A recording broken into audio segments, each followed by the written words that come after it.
दोस्तों, आज अपन इस वीडियो के अंदर चतुर्थ श्रेणी की जो साइंस है, अपन चतुर्थ श्रेणी की साइंस के कुछ क्वेश्चन पढ़ेंगे। मैं आपके लिए एमसीक्यू लेकर आया हूं और अपन समझते भी रहेंगे। तो आज अपन इसका भाग फर्स्ट पढ़ेंगे। तो चलिए दोस्तों शुरू करते हैं। आप इस लाइव सेशन को अपने दोस्तों के साथ शेयर करिए और वीडियो कैसा लगता है आप इसमें कमेंट करिए। तो दोस्तों, अपना आज का पहला प्रश्न है, मानव के शरीर का तापमान कितना होता है? मानव के शरीर का तापमान कितना होता है? तो देखिए दोस्तों, अपन तापमान की जब बात करते हैं, शरीर के तापमान की, तो तापमान देखो, एक तो डिग्री सेल्सियस में नापा जाता है, एक डिग्री फ़ारेनहाइट में नापा जाता है और एक नापा जाता है दोस्तों केल्विन के अंदर। तो आपको पता है मानव शरीर का तापमान लगभग आप यूं कह सकते हो 37 डिग्री सेल्सियस होता है सेल्सियस के अंदर। करेक्ट आंसर 36.9 हो जाएगा, लगभग इसको 37 मानते हैं। और यदि अपन फ़ारेनहाइट में देखते हैं तो फ़ारेनहाइट के अंदर इसका करेक्ट आंसर होता है 98.6 डिग्री फ़ारेनहाइट। तो ये आपका इसका करेक्ट आंसर हो जाएगा। और आप इसको यदि केल्विन में लेते हैं तो लगभग 310 केल्विन इसका राइट आंसर हो जाएगा। तो देखो, ये आपका पहला क्वेश्चन हो गया, मानव शरीर के तापमान से रिलेटेड क्वेश्चन है। अब अपन देखिए अगला क्वेश्चन पढ़ते हैं दोस्तों। प्रतिवर्ती क्रियाओं का नियंत्रण कौन करता है? प्रतिवर्ती क्रियाएं, सबसे पहले हम बात करते हैं प्रतिवर्ती क्रियाएं कौन सी होती है। हमारे शरीर के अंदर जो क्रियाएं अचानक होती है, अचानक का मतलब कि जैसे मान लीजिए अचानक छींक आ जाना, या अपने हाथ के ऊपर या शरीर के ऊपर अचानक कोई गर्म वस्तु छूती है तो अचानक अपना हाथ या पैर जो भी शरीर का अंग है वहां से साइड में हो जाता है, या आलपिन चुभती है। तो ये सारी क्या होती है? प्रतिवर्ती क्रियाएं। प्रतिवर्ती क्रियाओं का मतलब होता है शरीर में अचानक होने वाली क्रियाएं। तो इनका नियंत्रण कौन करता है? आपको पता है हमारे मस्तिष्क के 3 भाग होते हैं। हमारे मस्तिष्क के 3 भाग होते हैं, अग्र मस्तिष्क, मध्य मस्तिष्क और पश्च मस्तिष्क। तो और एक भाग मेरुरज्जु है। ये देखो मस्तिष्क का भाग नहीं है, लेकिन प्रतिवर्ती क्रियाओं का अपने शरीर में जो नियंत्रण करते हैं वो कौन करते हैं? मेरुरज्जु करते हैं। ये आप ध्यान रखना।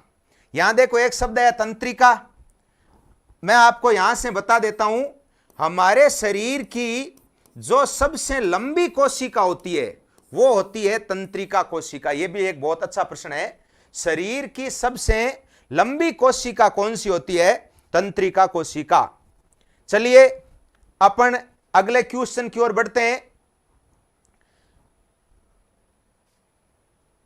अपना अगला प्रश्न है, हमारे मस्तिष्क का कौन सा भाग अनैच्छिक क्रियाओं का नियंत्रण करता है? देखिए 2 प्रकार की क्रियाएं, ऐच्छिक और अनैच्छिक।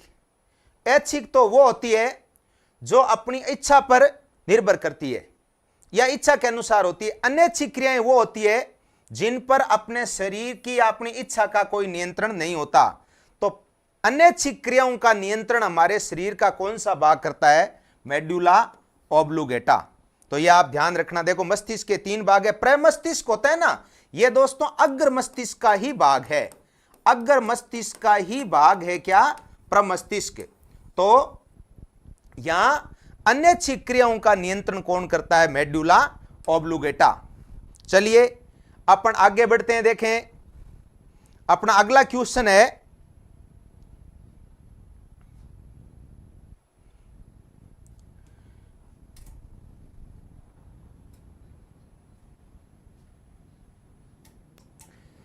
मानव नेत्र में किस भाग पर प्रतिबिंब बनता है? बहुत ही अच्छा प्रश्न है। मानव नेत्र में किस भाग पर प्रतिबिंब बनता है? तो देखो सबसे पहले मैं आपको बता देता हूं, मानव नेत्र में दोस्तों जो लेंस लगा होता है मानव नेत्र में जो लेंस लगा होता है, ये एक बार आरएस में भी आया हुआ है, फर्स्ट ग्रेड में आया हुआ प्रश्न है, उत्तल लेंस होता है। मानव नेत्र में जो लेंस होता है वो उत्तल लेंस होता है। और मैं यहां आपको एक थोड़ा क्लियर कर देता हूं, ये दोस्तों उत्तल लेंस की संरचना होती है। तो उत्तल लेंस में देखो, ये भाग भी उत्तल है और ये भाग भी इसका उत्तल है। तो उत्तल प्लस उत्तल, उत्तल प्लस उत्तल, पहला तल भी उत्तल और दूसरा भी उत्तल, और इन दोनों से मिलकर बन जाता है उभयोतल। उभयोतल, उभये, उभय का मतलब क्या होता है? दोनों। जैसे होता है ना एक लिंग, द्विलिंग, उभय लिंग, तो उभय का मतलब होता है दोनों। तो प्रश्न कई बार ऐसे आता है कि भाई उत्तल लेंस है, लेकिन उत्तल लेंस में आपको मैंने अभी बताया है, उत्तल लेंस के जो दोनों भाग है उत्तल प्लस उत्तल होते हैं, इसलिए कई बार ऑप्शन के अंदर यह भी आ जाता है उभयोतल। तो आप इसका राइट आंसर उत्तल या क्या मान लेना, उभयोतल। तो मानव नेत्र में प्रतिबिंब कहां बनता है? एक चीज आप ध्यान दीजिए, मैं थोड़ा सा आपको यहां क्लियर कर देता हूं। मानव नेत्र में जो प्रतिबिंब बनता है, बहुत अच्छा प्रश्न बता रहा हूं, ध्यान देना, यह आपको किताब में केवल एनसीईआरटी में ही मिलेगा। मानव नेत्र में जो प्रतिबिंब बनता है वो कैसा बनता है? एक प्रश्न आता है, मानव नेत्र में प्रतिबिंब कैसा बनता है? मानव नेत्र में जो प्रतिबिंब बनता है, जैसे आपको पता है मानव नेत्र में प्रतिबिंब कहां बनता है? रेटिना पर बनता है। रेटिना का ही हिंदी नाम होता है दृष्टि पटल, हिंदी नाम है इसका दृष्टि पटल। तो इस पर जो प्रतिबिंब बनता है वो याद रखना उल्टा बनता है। और उल्टा हमेशा कैसे होता है? उल्टा जो होता है वो देखो, उल्टा प्रतिबिंब जो है वो हमेशा ही कैसे होता है? वास्तविक होता है। यह खास बात है। दो शब्द आप प्रतिबिंब के बारे में पढ़ो ना, कि सीधा प्रतिबिंब जो होता है, सीधा सीधा हमेशा ही आभासी होता है, लेकिन उल्टा जो प्रतिबिंब होता है वो हमेशा ही कैसा होता है? वास्तविक। तो अब आप यूं समझिए दोस्तों, मैंने बताया है मानव नेत्र पर यानी रेटिना पर जो प्रतिबिंब बनता है वो कैसा बनता है? उल्टा बनता है। इसका मतलब क्या हुआ समझना, आपन यदि किसी दूसरे व्यक्ति की आंख पर सामने खड़े हैं तो उसमें रेटिना पर जो प्रतिबिंब बनेगा उसमें हमारा सिर तो होगा नीचे और पैर होंगे ऊपर। बात को समझना। इसका मतलब अपने को दिखता कैसा है? फिर अपने को यह दिखता है क्या कि भाई अपने तो खड़े तो जैसे पैर अपने नीचे और सिर ऊपर है, अगले को दिखेगा सिर नीचे और पैर ऊपर, ऐसा थोड़ा दिखता है। चलिए, रेटिना पर जो प्रतिबिंब बनता है वो उल्टा ही बनता है। उसमें हमारे पैर नीचे होते हैं और सिर ऊपर, पैर ऊपर होते हैं और सिर कहां होता है? नीचे। लेकिन आपको पता है अपने शरीर में कोई भी जो एक्टिविटी होती है उसका जो निर्धारण होता है, उसका जो निर्धारण होता है वो कौन करता है दोस्तों? वो मस्तिष्क करता है। वो कौन करता है? वो मस्तिष्क करता है। तो रेटिना पर जो प्रतिबिंब बनाना, उस प्रतिबिंब की सूचना अपने नेत्र के अंदर एक तंत्रिकाएं होती है, दृक तंत्रिकाएं। दृक तंत्रिकाएं, वो दृक तंत्रिकाएं सूचना कहां देती है? ये दृक तंत्रिकाएं सूचना देती है मस्तिष्क को। यानी रेटिना पर जो प्रतिबिंब बना उसकी दृक तंत्रिकाएं सूचना किसको देती है? मस्तिष्क को।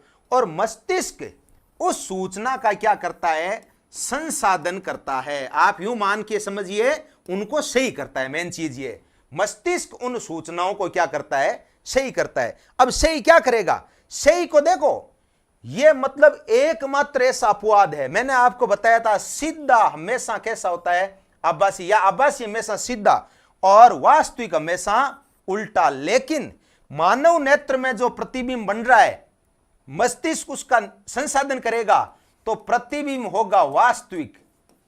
वास्तविक और वास्तविक हमेशा उल्टा होता है, लेकिन अब मस्तिष्क उसको संसाधन करके क्या कर देगा? सीधा। इसका मतलब है हमें व्यक्ति है उसके पैर नीचे दिखते हैं और सिर कैसे दिखता है? ऊपर ही दिखता है। लेकिन रेटिना पर जो प्रतिबिंब बनता है उसमें आपको पता है अपना सिर नीचे होता है और पैर कहां होते हैं, ऊपर होता है। या आप यूं समझ लीजिए जैसे ये पी ऐसा है ना, तो रेटिना पर यदि प्रतिबिंब बनेगा तो ये पी आपका ऐसा बनेगा, ये उल्टा प्रतिबिंब होता है और उल्टा हमेशा वास्तविक होता है। लेकिन मानव नेत्र के लिए फाइनल जो प्रतिबिंब बनता है ऐसा बनता है वास्तविक और सीधा। चलिए अब अपने आगे बात करते हैं। तो यहां इस क्वेश्चन का आंसर क्या हो जाएगा अपने, तो यहां दो प्रश्न महत्वपूर्ण है। मानव नेत्र में लेंस किस प्रकार का होता है, उत्तल, या इसी का दूसरा नाम आप क्या बोल सकते हो, उभयोतल। और प्रश्न है मानव नेत्र में किस भाग पर प्रतिबिंब बनता है, तो कहां बनता है दोस्तों, रेटिना पर। और एक चीज मैं आपको और बता देता हूं, यहां पर पुतली का मतलब आइरिस होता है, यह पुतली होगी। और कोर्निया, बहुत अच्छा प्रश्न है। अरे अपन कहते हैं ना कि इसने आंख डोनेट किए, दान करिए। यहां दान करने में प्रश्न आता है आंख के कौन से भाग का दान किया जाता है, तो इसका करेक्ट आंसर होता है दोस्तों कोर्निया का दान किया जाता है। चलिए अपन आगे पढ़ते हैं। देखें अगला अपना क्वेश्चन है निकट दृष्टि दोष। निकट दृष्टि दोष को इंग्लिश में बोलते हैं दोस्तों मायोपिया। मायोपिया के निवारण हेतु कौन सा लेंस काम आता है। देखिए मैं आपको यहां एक दो चीज बता देता हूं। जैसे एक तो होता है निकट दृष्टि दोष, निकट दृष्टि दोष, और एक होता है दूर दृष्टि दोष। दूर दृष्टि दोष, यहां ध्यान देने वाली बात क्या है, मैं यहां आपको एक ट्रिक्स बता रहा हूं। देखो प्रश्न है निकट दृष्टि दोष। निकट यानी पास, दृष्टि यानी देखना, दोष यानी दोष। मतलब शब्द का अर्थ क्या है, अपने को यह लगता है कि निकट देखने में, मतलब निकट देखने में क्या है, दोष। इसका मतलब पास की वस्तु दिखाई नहीं देती। लेकिन दोस्तों ये जो दोष होते हैं ना, शब्दों से उल्टे होते हैं। कैसे, निकट दृष्टि दोष किसको कहते हैं, निकट दृष्टि दोष का मतलब है व्यक्ति को निकट की वस्तु तो दिखाई देती है, निकट की वस्तु तो दिखाई देती है, परंतु दूर की वस्तु दिखाई नहीं देती। यह होता है निकट दृष्टि दोष। यह शब्द से उल्टा चलता है। इसी प्रकार जैसे शब्द आ रहा है दूर दृष्टि दोष, तो दूर दृष्टि दोष का मतलब यहां देखो शब्द का मतलब लग रहा है कि दूर देखने में क्या है, दोष, यानी दूर की वस्तु दिखाई नहीं देती। इसका मतलब सही में क्या है, लगता तो ऐसा है, लेकिन करेक्ट चीज क्या है, वास्तव में दूर की वस्तु तो दिखाई देती है परंतु निकट की वस्तु दिखाई नहीं देती। उसको क्या बोलते हैं, दूर दृष्टि दोष। चलिए अब अपन आगे बात करते हैं। मैं यहां आपको एक ट्रिक बताता हूं। इनके निवारण के लिए दोस्तों दो टाइप के लेंस होते हैं। एक लेंस तो होता है अवतल, एक तो होता है अवतल, और एक लेंस होता है दोस्तों उत्तल। तो आप तो इतना ही याद कर लीजिए, जैसे देखो निकट और दूर, इनमें से छोटा शब्द कौन सा है, छोटा शब्द है देख लो दूर, और बड़ा कौन सा है, निकट। तो छोटे के साथ छोटा रख दो और बड़े के साथ बड़ा रख दो। इसका मतलब निकट दृष्टि दोष के निवारण के लिए तो हो जाएगा अवतल लेंस, और दूर दृष्टि दोष के निवारण के लिए कौन सा हो जाएगा आपका, उत्तल लेंस। तो यहां आपका करेक्ट अपना प्रश्न क्या था, अपना प्रश्न यह था कि भाई निकट दृष्टि दोष के निवारण के लिए कौन सा लेंस होता है। तो निकट का मैंने अभी आपको ट्रिक बताया था अवतल, और एक होता है दूर दृष्टि दोष, तो दूर दृष्टि दोष के लिए कौन सा, उत्तल। और एक होता है दोस्तों जरा दृष्टि दोष। जरा, जरा का मतलब होता है बुढ़ापा।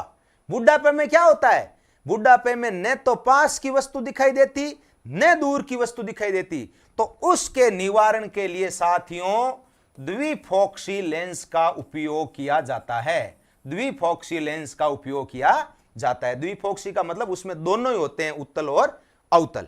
चलिए, तो यहां इसका करेक्ट आंसर क्या हो जाएगा आपका? उत्तल लेंस। हां, अब अपन आगे बात करते हैं। देखें, अपना नेक्स्ट क्वेश्चन है,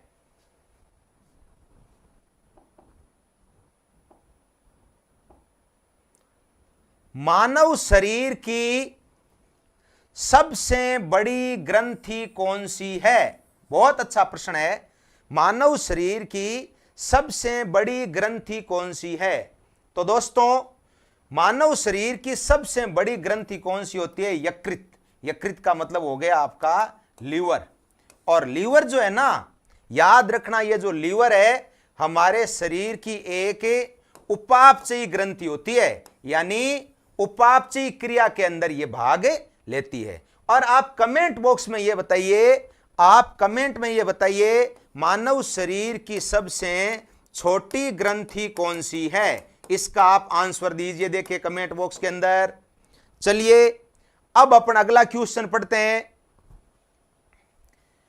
न्यूमोनिया, न्यूमोनिया का रोग कारक क्या है? एक में देखो इंग्लिश के लिए यहां न्यूमोनिया का पॉइंट बता देता हूं, क्यों अपने चतुर्थ श्रेणी के अंदर इंग्लिश भी है।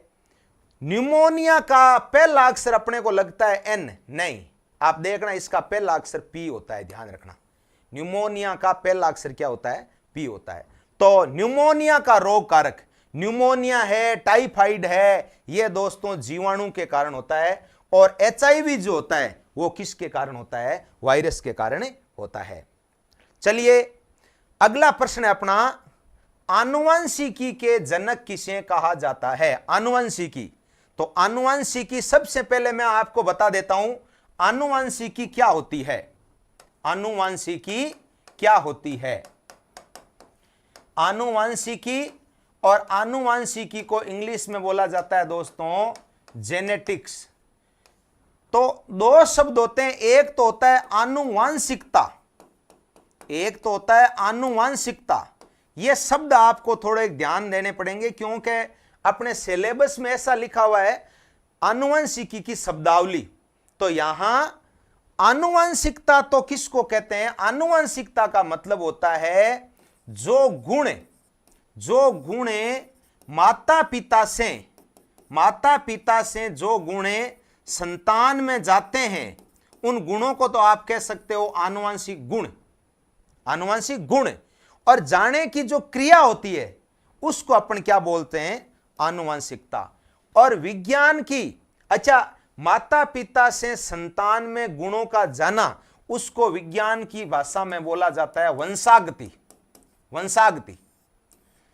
तो आनुवंशिकी क्या होती है? आनुवंशिकी का मतलब है विज्ञान की वह शाखा, विज्ञान की वह शाखा जिसमें आनुवंशिक गुणों का अध्ययन किया जाता है, यानी वंशागति का अध्ययन किया जाता है, उसको क्या बोलते हैं? आनुवंशिकी। और आनुवंशिकी शब्द का प्रयोग, आनुवंशिकी का जनक किसको कहा जाता है? ग्रेगर जॉन मेंडल को इसका जनक कहा जाता है।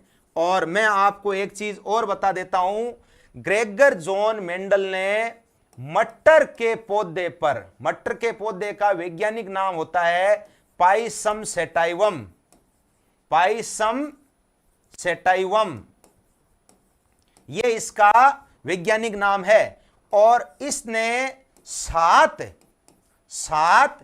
विपर्यायसी लक्षण लिए थे। 7 विपर्यायसी लक्षण। यहां एक शब्द आया है विपर्यायसी। विपर्यायसी का मतलब आप यूं समझ लीजिए विपरीत लक्षण। विपरीत का मतलब है जैसे उसने प्रयोग किया था लंबा और बोना। लंबे के लिए उसने संकेत लिया था टी, और बोने के लिए सब संकेत लिया था स्मॉल टी। तो मटर के पौधे पर प्रयोग किया। मटर के पौधे का वैज्ञानिक नाम क्या हो गया? Pisum sativum. 7 जोड़ी है इसका करेक्ट आंसर। 7 जोड़ी विपर्यायसी लक्षण लेके मेंडल ने अपना प्रयोग किया था।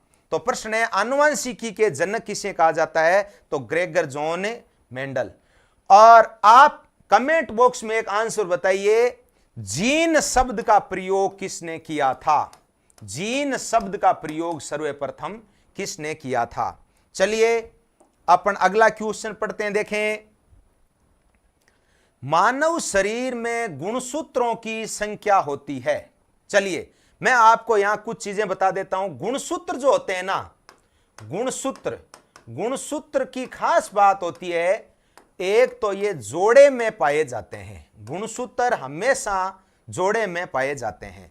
तो आप ध्यान दीजिए, मानव शरीर में कुल गुणसूत्र होते हैं 46। ठीक है, 46 से ज्यादा बेटर शब्द है 23 जोड़ी। 23 जोड़ी का मतलब एक जोड़ी में 2 होते हैं, 46। अब मैं आपको यहां से एक चीज बता देता हूं दोस्तों, एक तो है नर, एक है मादा। तो 22 जोड़ी नर और मादा में गुणसूत्र क्या होते हैं? समान। एक जोड़ी अलग है, मादा में तो होता है XX और नर में होता है दोस्तों XY। तो टोटल संख्या की दृष्टि से कितने हो गए? 46 और जोड़ी कितने हो गई? 23। अब कई बार क्वेश्चन यह आ जाता है कि मानव में कितने जोड़ी गुणसूत्र नर और मादा में समान होते हैं? तो उसका करेक्ट आंसर क्या हो जाएगा? 22 जोड़ी। एक अलग होते हैं। और मैं आपको यहां एक बहुत ही इंपॉर्टेंट प्रश्न बता रहा हूं, होने वाली संतान नर होगी या मादा, ये इन गुणसूत्र पर निर्भर करती है, XY पर निर्भर करती है। होने वाली संतान नर होगी या मादा, ये किसके गुणसूत्रों पर निर्भर करती है? नर के गुणसूत्रों पर निर्भर करती है, यानी XY के ऊपर निर्भर करती है। चलिए अपना क्वेश्चन क्या था? मानव शरीर में गुणसूत्रों की संख्या कितनी है? तो राइट आंसर क्या हो जाएगा आपका? 46। और इस टाइप का प्रश्न आ जाता है कि कितने जोड़ी गुणसूत्र समान होते हैं? तो कितने होते हैं भाई? 22 जोड़ी गुणसूत्र क्या होते हैं? समान होते हैं। चलिए देखो अगला क्वेश्चन यह आ गया, लिंग का निर्धारण। लिंग निर्धारण किसको कहते हैं? कि होने वाली संतान लड़की होगी या लड़का, यह किस बात पर निर्भर करता है? माता पिता, दादा दादी या नाना नानी? तो यह पिता पर निर्भर करता है। और कौन से गुणसूत्र का रोल होता है? XY का रोल होता है। चलिए मेंडल का प्रभाविता का नियम, आपको पता है मेंडल आनुवंशिकता के जनक है। और मेंडल ने कितने नियम दिए थे? मेंडल ने, ध्यान रखना, 3 नियम दिए थे। कौन कौन से? एक तो दिया था प्रभाविता का नियम, एक दिया था पृथक्करण का नियम, 3 नियम है, याद करना। और एक दिया था स्वतंत्र अपव्यूहन का नियम, स्वतंत्र अपव्यूहन का नियम। देखो ध्यान रखना, मेंडल ने 3 तो दिया है नियम, और मेंडल ने 2 प्रयोग किए थे। मेंडल ने 2 प्रयोग किए थे। यहां यह चीज आप देखना, प्रयोग कौन कौन से? एक तो किया था एकल संकरण प्रयोग, एक किया था द्विसंकरण प्रयोग। मैं अभी इस प्रश्न का आंसर नहीं बता रहा हूं। अब मेंडल के ये जो 2 नियम थे, पहला और दूसरा, ये तो दोस्तों एकल संकरण नियम पर आधारित था। और तीसरा नियम था स्वतंत्र अपव्यूहन का, तो ये आपके द्विसंकरण प्रयोग पर आधारित था। ओके, तो अपना क्वेश्चन है, मेंडल का प्रभाविता का नियम किस संकरण पर निर्भर करता है? तो प्रभाविता का नियम देख लो, पहला नियम है, और पहला नियम एकल संकरण के ऊपर निर्भर करता है। तो यह आपका करेक्ट आंसर हो जाएगा। चलिए आगे अपन बात करते हैं। देखिए अगला अपना क्वेश्चन, मैग्नेटाइट किसका एस्क है?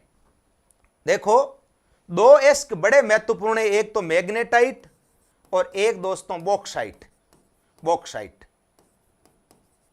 बॉक्साइट तो एल्यूमिनियम का एस्क होता है, और मैग्नेटाइट, हेमेटाइट, सिडेराइट, लिमोनाइट, ये किसके होते हैं? लोहे के एस्क होते हैं। तो इसका करेक्ट आंसर क्या हो जाएगा आपका? लोहा। चलिए अगला क्वेश्चन है अपना, हीमोग्लोबिन में, हीमोग्लोबिन क्या होता है दोस्तों? इसका संकेत क्या होता है? Hb। और यह हीमोग्लोबिन रक्त में पाई जाने वाली एक प्रोटीन है। तो हीमोग्लोबिन में कौन सा तत्व पाया जाता है? हीमोग्लोबिन में लोहा तत्व पाया जाता है। यह बहुत महत्वपूर्ण प्रश्न है, क्योंकि यह बायोलॉजी वाले चैप्टर में भी आता है और केमिस्ट्री वाले में भी आता है। चलिए अगला अपना क्वेश्चन है, प्रकृति की सबसे क्रियाशील धातु कौन सी होती है? मैं आपको यहां एक चीज बता देता हूं। एक शब्द होता है धातुओं की क्रियाशीलता, धातुओं की क्रियाशीलता। और धातुओं की क्रियाशीलता को यदि उच्च क्रियाशीलता से निम्न क्रियाशीलता में रखा जाता है तो एक श्रेणी बनती है। उस श्रेणी को कहते हैं दोस्तों सक्रियता श्रेणी। उस श्रेणी को क्या कहते हैं? सक्रियता श्रेणी। और सक्रियता श्रेणी में सबसे जो ऊपर आता है, एक तो यह पूछा जाता है, एक सबसे नीचे कौन आता है यह पूछा जाता है। ऊपर का मतलब तो ऊपर वो आएगा जो उच्च क्रियाशील होगा। तो उच्च क्रियाशील, यहां सबसे ज्यादा उच्च क्रियाशील धातु होती है कौन सी दोस्तों? पोटेशियम। पोटेशियम जिसका संकेत क्या होता है या प्रतीक क्या होता है? के। फिर आता है दोस्तों सोडियम। सोडियम जिसका प्रतीक क्या होता है? Na। और सबसे नीचे आता है दोस्तों गोल्ड यानी सोना। बहुत ही अच्छा प्रश्न बता रहा हूं, ध्यान देना। कभी आपने क्रियाशीलता का मतलब क्या है? क्रियाशीलता का मतलब होता है उस धातु को आप वायु में खुला छोड़ते हो, वो तुरंत आग पकड़ लेती है। आपने जादूगर का कभी खेल देखा होगा। कई बार जादूगर क्या होता है, हाथ में कंकड़ सेक लेता है और वो कहता है ये देखो कंकड़ है, इस पर आप थोड़ा सा पानी के छींटे दो, ये आग पकड़, यानी वो कहता क्या है कि देखो मैं पत्थर में भी आग लगा दूंगा। जादूगर का खेल आपने देखा होगा। एक्चुअली उसके पास में सोडियम के टुकड़े होते हैं। सोडियम के टुकड़े होते हैं, ये सफेद कलर के होते हैं। सोडियम आपको पता है नमक में होता है तो सफेद कलर का है। उस सोडियम में आपको क्या करता है, वो हल्का सा पानी डालता है। क्योंकि सोडियम बहुत ज्यादा क्रियाशील है। देखो सबसे ज्यादा क्रियाशील नहीं है, सबसे ज्यादा क्रियाशील तो कौन है? पोटेशियम। सबसे ज्यादा क्रियाशील तो कौन है? पोटेशियम। लेकिन उसके बाद क्रियाशील कौन है? सोडियम। तो यहां वो सोडियम के टुकड़े लेता है, उसके ऊपर पानी डालता है, पानी डालते वो आग पकड़ लेती है। वो कहता है मैंने जादू दिखा दिया। एक्चुअली वो विज्ञान का खेल है। तो और सबसे कम क्रियाशील क्या है? सोना। इसीलिए आपने देखा है दोस्तों सोने पर जंग नहीं लगता, मतलब बहुत कम, नगण्य के बराबर। इसीलिए एक प्रश्न आता है, जो ये आभूषण बनाए जाते हैं वो किसके बनाए जाते हैं? सोने के बनाए जाते हैं। क्योंकि सोने की क्रियाशीलता प्रकृति में सबसे कम है, इसलिए सोने पर जंग नहीं लगता। इसलिए आभूषण किसके बनाए जाते हैं? सोने के बनाए जाते हैं। तो अपना देखो प्रश्न क्या है, प्रकृति की सबसे क्रियाशील धातु कौन सी है? सोडियम है, सोना है, चांदी है, पोटेशियम। तो राइट आंसर क्या हो जाएगा इसका? पोटेशियम। लेकिन आपको मैं एक चीज बता देता हूं, बहुत बार क्या होता है ऑप्शन में ये दिया हुआ ही नहीं आता। ऑप्शन में ये दिया हुआ ही नहीं आता, ये ऑप्शन में आता है। यदि वो नहीं दिया है तो फिर आपका करेक्ट आंसर क्या हो जाएगा? सोडियम हो जाएगा। हां चलिए अपन आगे बात करते हैं। देखें अपना अगला प्रश्न है, हीरे की चमक का प्रमुख कारण क्या है? बहुत इंपॉर्टेंट प्रश्न है। यह मैंने प्रकाश वाले चैप्टर से प्रश्न उठाया है। प्रकाश, आपको पता है प्रकाश की कई घटना होती है। प्रकाश का परावर्तन होता है, अपवर्तन होता है, पूर्ण आंतरिक परावर्तन होता है। तो यहां हीरे का जो चमकना है ना, देखो दो महत्वपूर्ण प्रश्न मैं आपको बता देता हूं। एक तो हीरे का चमकना, हीरे का चमकना, और एक है प्रकाश तंतु, ऑप्टिकल फाइबर। ये दोनों जो है, या आप यूं बोल सकते हो मरीचिका। मरीचिका नाम सुना है? मरीचिका किसको कहते हैं? मरीचिका का मतलब होता है दोस्तों, अपन गर्मियों में कई बार चलते हैं, सड़क पर चलते हैं, तो अपन जब लंबी दूरी पर देखते हैं हमें लगता है कि वहां पानी पानी है। जो आभासी रूप से जो पानी दिखाई देता है उसी को क्या बोलते हैं? मरीचिका। तो ये जो तीनों घटना है वो दोस्तों किस पर आधारित है? पूर्ण आंतरिक परावर्तन। तो इसका करेक्ट आंसर हो जाएगा पूर्ण आंतरिक परावर्तन। ये तीनों ही मैंने आपको महत्वपूर्ण प्रश्न बताया है। हीरे का चमकना, प्रकाश तंतु और मरीचिका, ये प्रकाश की किस घटना पर आधारित है? तो ये किस घटना पर आधारित है साथियों? ये आपके पूर्ण आंतरिक परावर्तन पर आधारित है। चलिए अब आपका अगला क्वेश्चन है, प्रकाश का वेग सर्वाधिक होता है। प्रकाश का वेग, एक तो मैं आपको यहां क्लियर करवा देता हूं। प्रकाश का जो वेग होता है वो दोस्तों माध्यम पर निर्भर करता है। प्रकाश का वेग किस पर निर्भर करता है? माध्यम पर निर्भर करता है। अब माध्यम ठोस होगा तो प्रकाश का वेग क्या होगा? कम।